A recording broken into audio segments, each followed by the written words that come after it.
What's up, you guys? Welcome back. Today I am so excited. We are doing a little bit of a different kind of video, as I'm sure you can tell from my robe and my little hair towel that I have on, but we are actually gonna be doing a hair tutorial. Whenever I do my hair like this, I get so many questions about it. It is truly foolproof. It looks so good. It's like my little at-home blowout. And the great thing about this style is I typically wash my hair 1 to 2 times per week and it lasts for multiple days. So my hair still looks good for days to come. So I'm just gonna walk you guys through it today, literally wet to dry. I just showered, so hair is still wet. Make sure you guys subscribe to my channel if you have not already and click the little bell right next to the subscribe button so you can be notified of all my future uploads. And without further ado, let's go ahead and get started. All right, so first things first, towel is coming off of this head. I love using these little like hair, like small towels instead of the big towel. It's so much lighter on your head. Whenever I wrap my hair in my body towel, my neck is always like wobbling. So this is my hair when it's all wet. I have the world's most tangly hair. When wet, it is so annoying. No matter what products I use, I basically always have a rat's nest going on when I get out of the shower. So first we gotta start with like some sort of leave-in or detangler. I use a bunch of different options. For today, I'm just gonna use the Hydrate from Vegamore. This is really good. You can get it at Sephora. It's a leave-in conditioner and does have a detangler in it as well. If you want a more affordable option, Garnier makes a nice drugstore leave-in. I also really like the detangler from Bond Bar, which you can get at Sally's. It's under 10 bucks and is also a great option. So just gonna spritz this through my wet hair. Once that's done, I'm gonna go through and gently brush my hair. I'm using a brush that is made to be used on wet hair. You can use a comb too.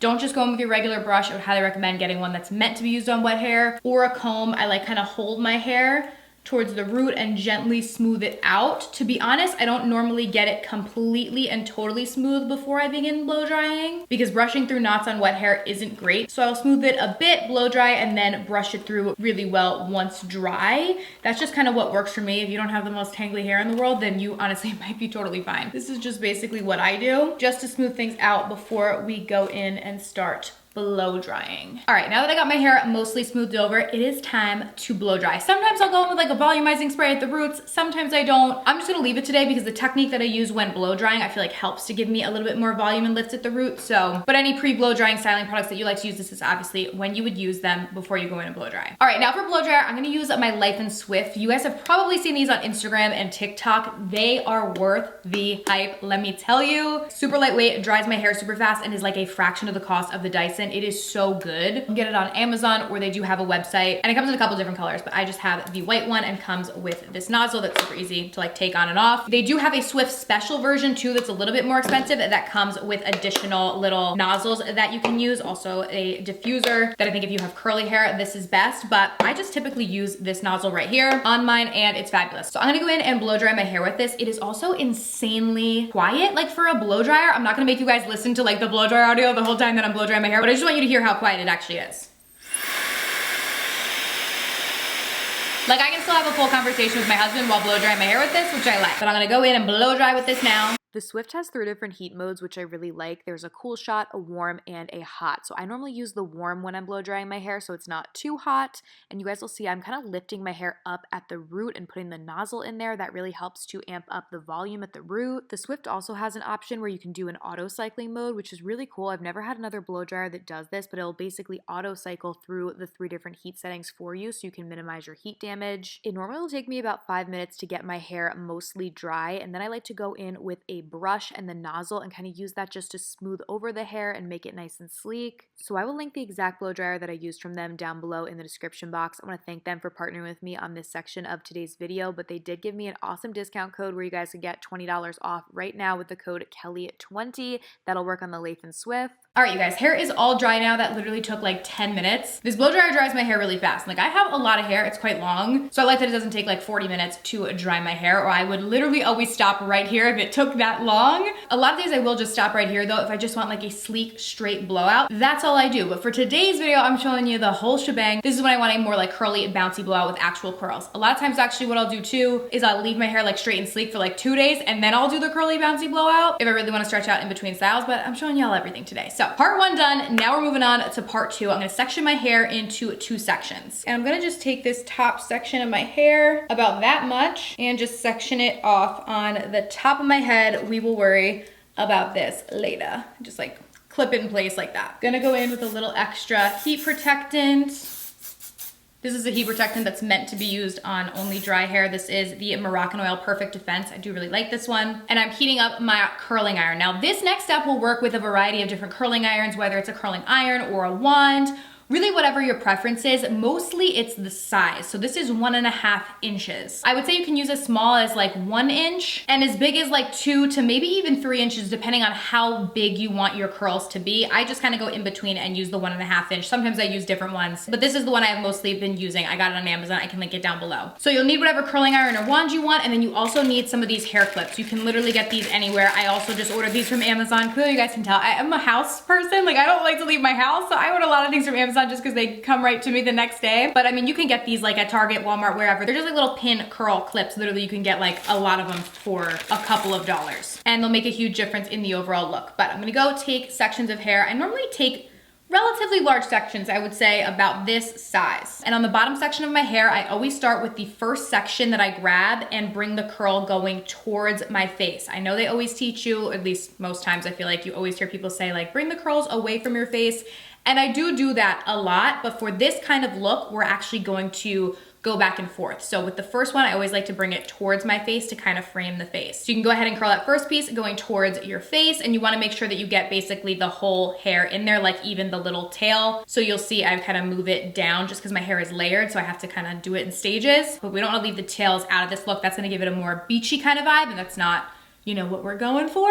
So once you feel your curl is good, I normally hold it for like, I don't know, 10 seconds or so.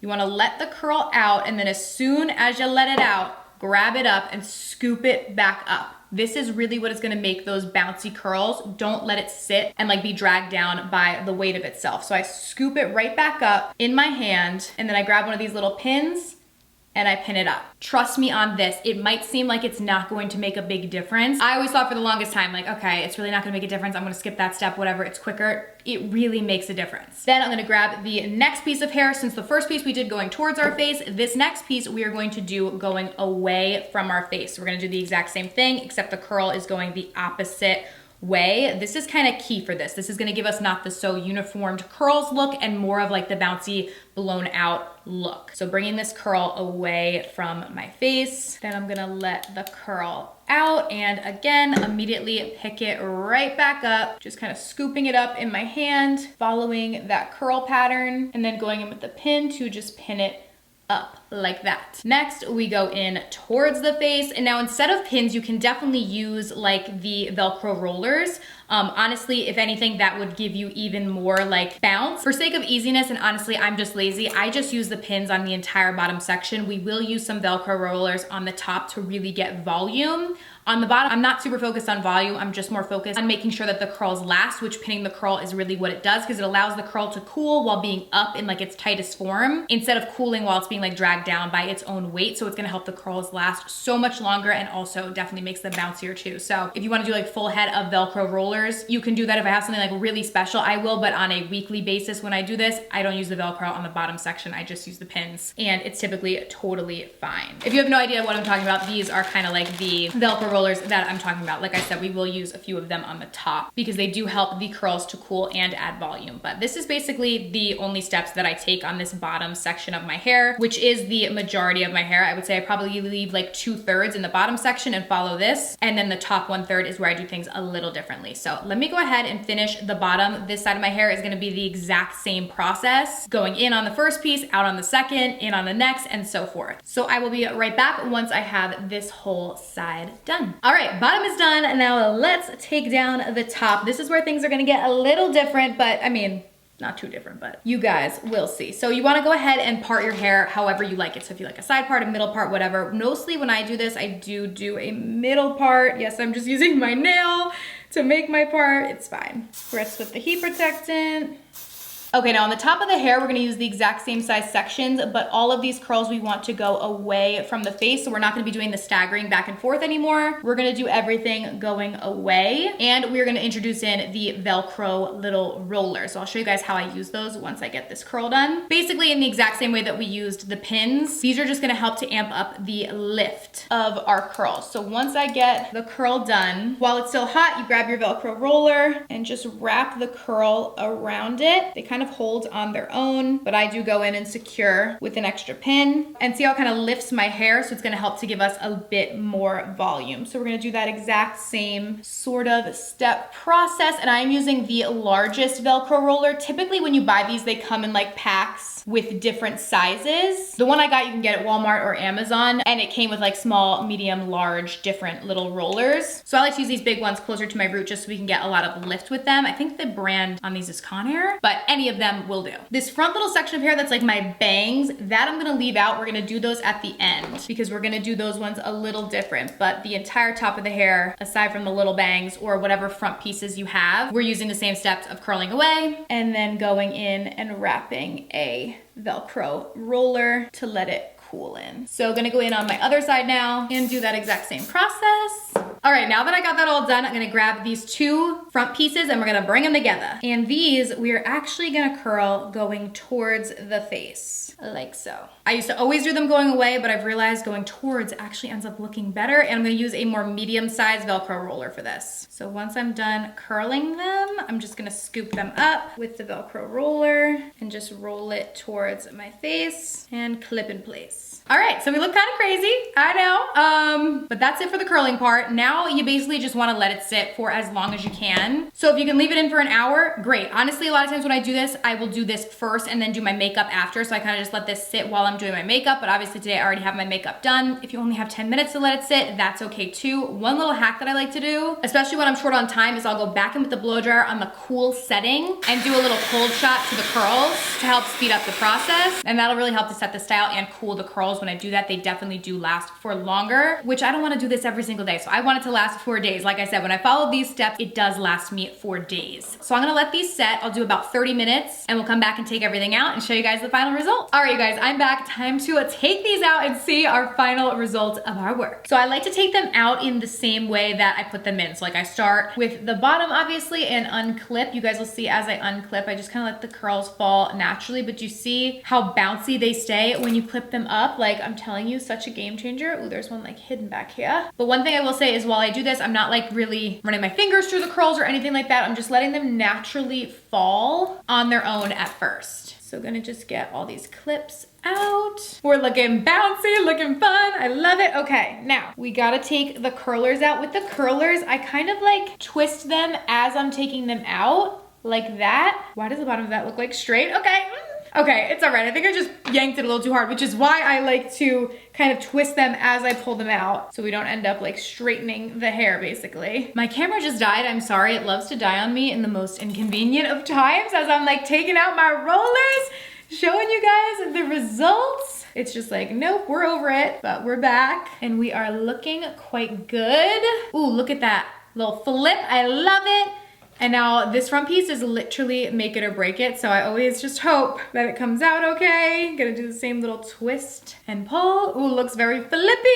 Gonna part my hair, kind of separate them out. And now this is when I will start to bring my fingers through my hair and kind of work everything out because I don't really want it to look curly. I want it to look more just like flippy and bouncy. I don't typically use a brush because that'll definitely make it like less curly. So I like to use my hands for this and just kind of fluff everything out. Okay, and then this is the completed look. The last thing you want to do is just spritz in some hairspray once you've kind of gotten it how you like it. I love this one from TRESemmé. It's like literally $4. And what I do is I'll like pick the hair up like that and spritz it. I feel like this helps to give like extra volume and doesn't make the hair crunchy. And that is literally it. So I hope that you guys enjoyed this tutorial. Thanks for hanging out with me, something a little different. Let me know if you want more hair tutorials. I can definitely do that. I'll link all the products that I used today down below in the description box, so check there. Thank you guys so much for watching and I'll see you very soon in my next video.